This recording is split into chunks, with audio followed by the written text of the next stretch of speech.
अखियां मन की खोल तुझको दर्शन वो कराएंगे, ये गले से लगाएंगे, थोड़ा ध्यान लगा, थोड़ा ध्यान लगा। मानसिक आध्यात्मिक बौद्धिक सामर्थ्य दिखेगा। ऐसे क्लॉकवाइज एंटी क्लॉकवाइज ऐसे कितना अच्छा है ना।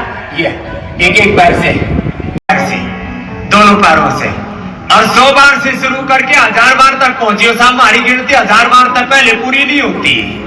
शीतली प्राणायाम बहुत अच्छा, जिनको रात को नींद नहीं आती, जिनको पित्त रोग ज्यादा है, उसके लिए भी शीतली आएंगे। थोड़ी को नीचे करेंगे। एक, अब दाएं से बाएं पूरा घुमा दीजिए। राहत महसूस हो। कंधों दर्द के लिए बहुत ही लाभकारी आसन है ये, उत्तान मंडूक का आसन। आइए वापस आ जाएंगे। अभी फिर से आप दंडासन में आ जाए। वापस हाथ को साइड में नीचे कर लेंगे। बहुत अच्छा आपने इसका अभ्यास किया। अर्थ चक्रासन, अग्रिमासन का नाम। पाँव में थोड़ा सा गैप कर ले।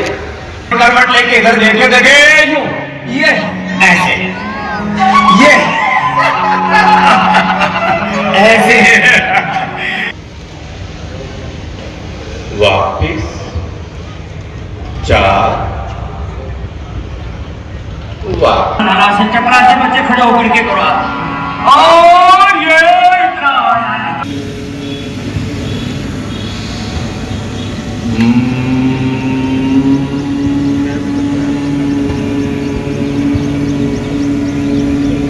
के लिए, पेट को अंदर करने के लिए, मोटापा दूर करने के लिए। वापिस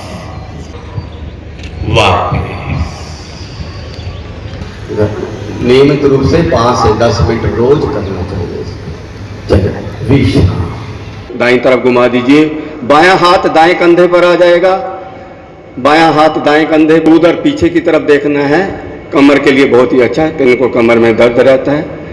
3, हाथ साइड से वापस कर लेंगे नीचे। श्वास को छोड़ते हुए आधी कुर्सी पर बैठेंगे। 1, बहुत अच्छे। चेहरे पर मुस्कान, अच्छे से मन से योग को करना।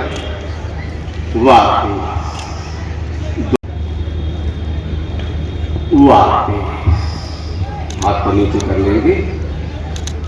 इसके बाद घुटना संचार और तेज ओज। भाती का मतलब तेज ओज। पेट के समक्ष हमारा पाचन तंत्र मजबूत होता है। हमारा जो भोजन हम खाते हैं, ये जितना मर्जी आप पौष्टिक खाना खा लो, अगर आपका पाचन वापिस बस एक बार कर लेते हैं। दायां हाथ उठाकर श्वास को भरते हुए ऊपर, श्वास को छोड़ते हुए नीचे,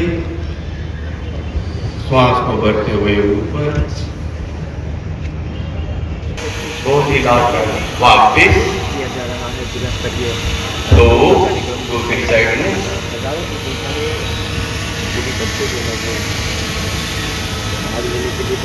खिंचाव लाकर वापिस सिर पे हाथ रखेंगे। 2, फिर से श्वास को भरते हुए ऊपर। वापिस भुजंगासन, अपने हाथों को साइड में रखेंगे। श्वास को भरते हुए अपनी कोहनी को आधा खोलते हुए ऊपर की तरफ गर्दन उठाएंगे। 1, पैर नहीं उठाना, ऊपर की तरफ। अच्छे। श्वास को छोड़ते हुए आगे की तरफ झुकेंगे।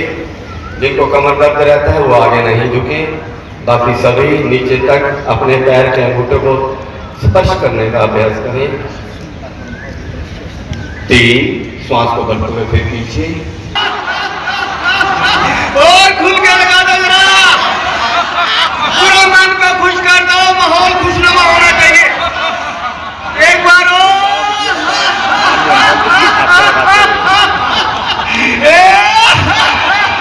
हमारा आत्म विकास समाया है।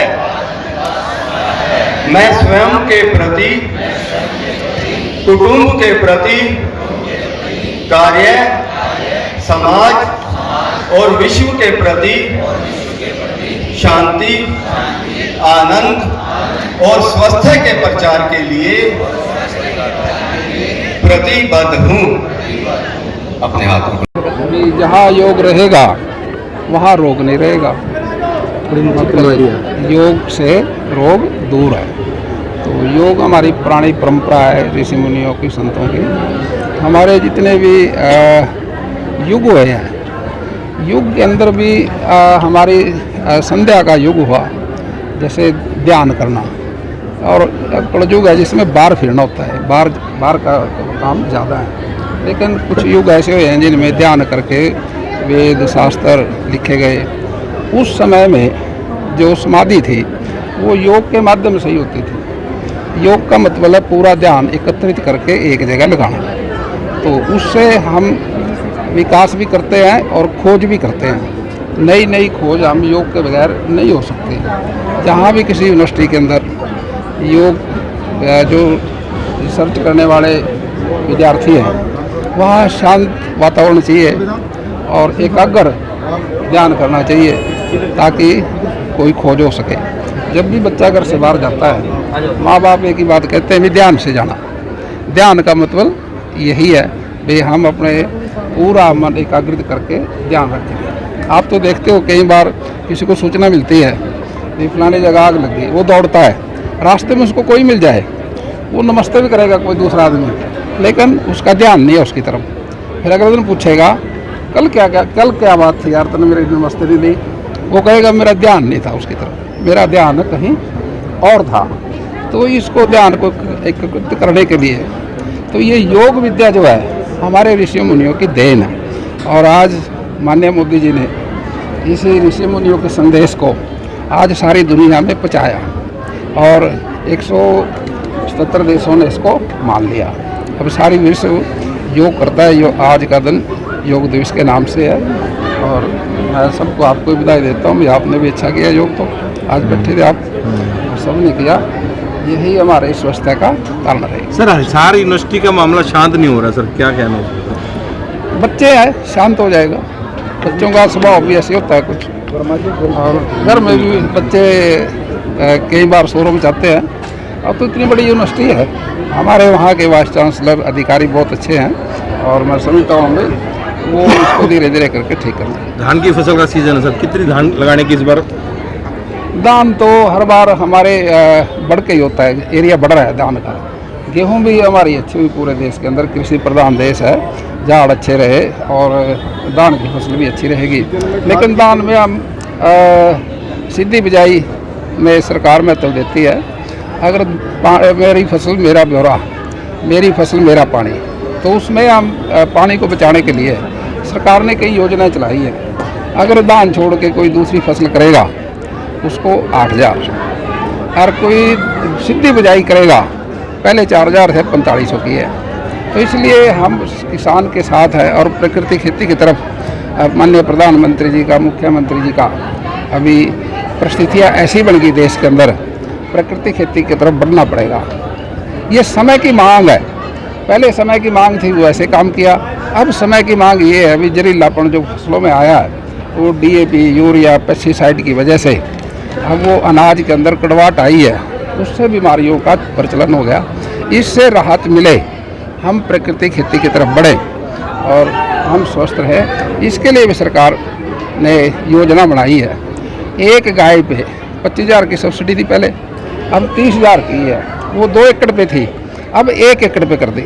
अगर कोई किसान 1 एकड़ पे खेती करेगा, उसको 30,000 की गाय गोबर से हम प्रकृति खेती करेंगे।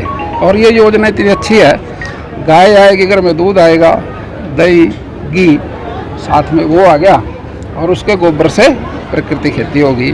आम के आम, सर, सीजन में खाद की कमी हो जाती है, उसको कैसे पूर्ति करें? खाद की तो हम पूर्ति इसलिए करते हैं कि जो खाद है विदेश से आता है। ये 2 साल पहले इसका हम ऑर्डर देते हैं। जहाँ ये खाद बनता है वहाँ परिवहन की भी कई बार समस्या आ जाती है, लेबर की भी आ जाती है और आने में टाइम भी लग जाता है। और फिर यहाँ भी आके ट्रेन से आता है, ये थोड़ा बहुत आगे पीछे, लेकिन कमी नहीं होने देंगे किसान को पूरा।